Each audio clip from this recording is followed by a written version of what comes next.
নিজের ভাষাটাকে আমরা ঠিক মতো জানার চেষ্টা করি নাই বলে আমাদের মধ্যে ন্যাশনালিজমটা গ্রো করে না। স্লোগানের থেকে আজকে এখন এটা নিয়ে আমাদের young generation Gen Z they are proud of it. আমার ব্লিডিং হয়, আমি নিজেকে একবারে মাথার চুল থেকে পা পর্যন্ত আমি ন্যাশনালিস্ট মনে করি। সেই জন্য মুক্তিযুদ্ধে গেছিলাম জীবন দেওয়ার জন্য। ভুগতাম, লেফট পলিটিক্স করছি, নক্সালাইট হয়েছি।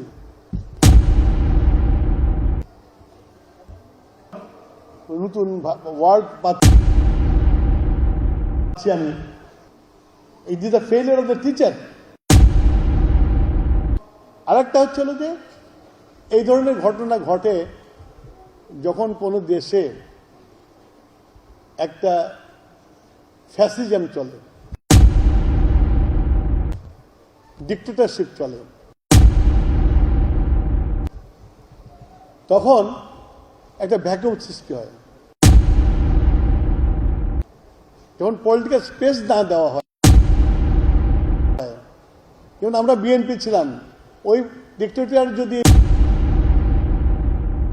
একটা স্পেস তৈরি করতো অপোজিশনের জন্য,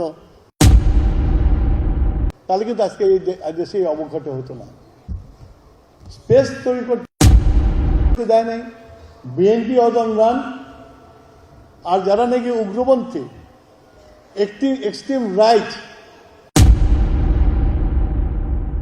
তাদের কিন্তু এক্সেস থাকে প্রত্যেকটা বাড়িতে ঢোকার।